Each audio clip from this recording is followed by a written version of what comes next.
Kansara DTV news ગુજરાતીમાં આપનું સ્વાગત છે। નજર કરીએ આજના મુખ્ય સમાચારો। અંકલેશ્વરના મુસ્લિમ સમાજના આગેવાનો દ્વારા ગાય માતાને રાષ્ટ્રીય પશુ જાહેર કરવાની માંગ સાથે મૌન પ્રદર્શનનું આયોજન કરવામાં આવ્યું હતું। મૌન પ્રદર્શન બાદ મામલતદારને આવેદનપત્ર પાઠવી સરકાર ગૌ સંરક્ષણ અને ગૌ સેવા માટે વધુ અસરકારક પગલાં ભરે તેવી અપેક્ષા વ્યક્ત કરવામાં આવી હતી। આ કાર્યક્રમમાં મુસ્લિમ બિરાદરો અને હિન્દુ સમાજના આગેવાનો જોડાયા હતા। અંકલેશ્વરના મુસ્લિમ આગેવાનો દ્વારા ભારતના વડાપ્રધાનને આવેદનપત્ર પાઠવી ગાયને રાષ્ટ્રીય પશુ જાહેર કરવાની માંગ કરવામાં આવી છે અને આ અંગે મૌન પ્રદર્શનનું આયોજન કરવામાં આવ્યું હતું। આવેદનપત્રમાં દેશની સામાજિક એકતા, સાંસ્કૃતિક વારસો અને ધાર્મિક લાગણીઓને ધ્યાનમાં રાખીને ગાયને વિશેષ સ્થાન આપવાની વિનંતી કરવામાં આવી છે।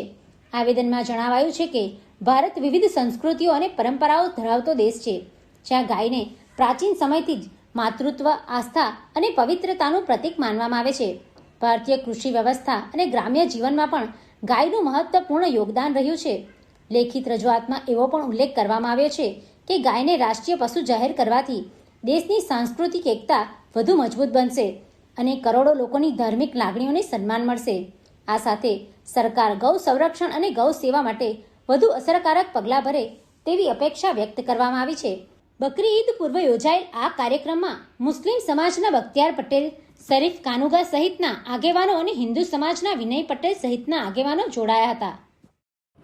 ભારત દેશ એટલે વિવિધ ધર્મોનો દેશ, ભાઈચારો અને એકતા એ આપણા દેશની હંમેશાથી ઓળખ રહી છે। વિશ્વમાં વસુદેવ કુટુંબકમની ભાવના ધરાવતા દેશમાં જ્યારે લાખો કરોડો લોકોની જે આસ્થા છે એ આસ્થામાં એની સૂરમાં સૂર પુરાવવા માટે અને સમર્થન આપવા માટે અંકલેશ્વર મુસ્લિમ સમાજના આગેવાનો તથા યુવાનોએ એક પહેલ ઉપાડી છે કે આપણે આ દેશમાં જે લોકોની માંગ છે કે ગાયને રાષ્ટ્રીય પશુ જાહેર કરવામાં આવે એ માટે અમે સૌ આજે અમારો અવાજ સરકારશ્રી સુધી પહોંચાડવા એક મૌન કાર્યક્રમ મારફતે એક મૌન કાર્યક્રમ અમે આજનો દિવસે આયોજન કર્યું છે કે અમારો અવાજ સરકારશ્રી તરફ પહોંચે કે અમે પણ એ ઈચ્છીએ છીએ કે ગાયને રાષ્ટ્રીય પશુ જાહેર કરવામાં આવે, જેથી ભારત દેશમાં ભાઈચારાની ભાવના ઊભી થાય, પરસ્પર પ્રેમ ભાવ, સંભાવ અને સદભાવની ભાવના આ દેશમાં ઊભી થાય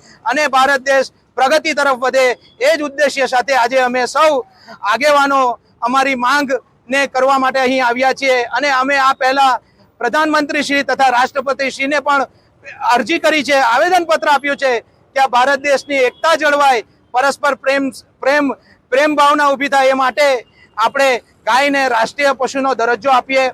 બસ એટલી જ અભ્યર્થના સાથે અહીં અમે બધા ભેગા થયા છે। જય હિન્દ। Pintu Modi, DTV news, Ankleshwar.